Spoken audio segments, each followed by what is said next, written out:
ಮಾನವನ ಯಶಸ್ಸಿಗೆ ಮಂತ್ರಗಳು ಹೇಗೆ ಸಹಾಯ ಮಾಡುತ್ತವೆ ಹಾಗೂ ಅದರ ವಿಧಾನವನ್ನು ತಿಳಿದುಕೊಳ್ಳೋಣ. ಮೊದಲನೆಯದಾಗಿ, ಮಂತ್ರಗಳು ಯಶಸ್ಸು ಮತ್ತು ಸಮೃದ್ಧಿಯನ್ನು ಪಡೆಯಲು ಉತ್ತಮ ಮಾರ್ಗವಾಗಿವೆ. ಏಕೆಂದರೆ ಅವುಗಳನ್ನು ಪಠಿಸುವುದರಿಂದ ವ್ಯಕ್ತಿಯ ಸುತ್ತ ಸಕಾರಾತ್ಮಕ ಶಕ್ತಿಯನ್ನು ಹೆಚ್ಚಿಸುತ್ತದೆ ಮತ್ತು ಈ ಸಕಾರಾತ್ಮಕ ಶಕ್ತಿಯ ಸಹಾಯದಿಂದ ಒಬ್ಬರು ಯಶಸ್ಸನ್ನು ಪಡೆಯಬಹುದು.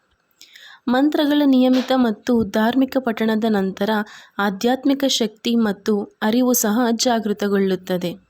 ಇದು ವ್ಯಕ್ತಿಯ ಸುತ್ತಲಿನ ಸಕಾರಾತ್ಮಕ ಶಕ್ತಿಯ ಸಾಧ್ಯತೆಗಳನ್ನು ಹೆಚ್ಚಿಸುತ್ತದೆ ಹಾಗೂ ಅದೃಷ್ಟವನ್ನು ತರುತ್ತದೆ.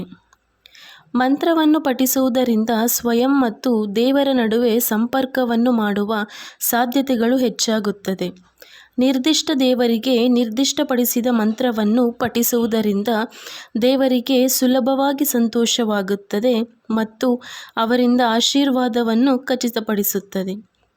ಪ್ರತಿಯೊಂದು ಮಂತ್ರವು ಅದರ ಧ್ವನಿ ಮತ್ತು ಕಂಪನವನ್ನು ಹೊಂದಿದೆ ಮತ್ತು ಅವುಗಳಲ್ಲಿ ದೈವಿಕ ಶಕ್ತಿಯನ್ನು ಹೊಂದಿದೆ. ಇದು ಜೀವನದಿಂದ ಅಡೆತಡೆಗಳನ್ನು ತೆಗೆದುಹಾಕಲು ಸಹಾಯ ಮಾಡುತ್ತದೆ ಮತ್ತು ಯಶಸ್ಸನ್ನು ಪಡೆಯಲು ಸುಲಭವಾದ ಮಾರ್ಗವನ್ನು ನೀಡುತ್ತದೆ. ಮಾನವನ ಯಶಸ್ಸಿಗಾಗಿ ಮಂತ್ರವನ್ನು ಪಠಿಸುವ ವಿಧಾನವನ್ನು ತಿಳಿದುಕೊಳ್ಳೋಣ. ಇಡೀ ಸಂಸ್ಕೃತ ಮಂತ್ರವನ್ನು ಪ್ರಕೃತಿಯ ಶಬ್ದಗಳಿಂದ ಸ್ಫೂರ್ತಿ ಪಡೆದು ರಚಿಸಲಾಗಿದೆ. ಆದ್ದರಿಂದ ಈ ಮಂತ್ರಗಳ ಉಚ್ಚಾರಣೆಯು ಎಷ್ಟು ಬಾರಿ ಜಪಿಸಲ್ಪಡುತ್ತದೆಯೋ ಅಷ್ಟೇ ಪ್ರಮುಖವಾಗಿರುತ್ತದೆ.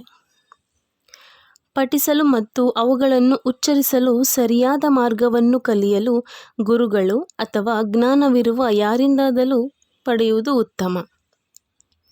ಮಂತ್ರಗಳನ್ನು ಸರಿಯಾಗಿ ಪಠಿಸುವುದಕ್ಕಿಂತ ಮನಸ್ಸಿನಲ್ಲಿ ಮತ್ತು ಹೃದಯದಲ್ಲಿ ಶುದ್ಧ ಮತ್ತು ಒಳ್ಳೆಯ ಉದ್ದೇಶವನ್ನು ಇಟ್ಟುಕೊಳ್ಳುವುದು ಹೆಚ್ಚು ಮುಖ್ಯವಾದ ಕಾರಣ.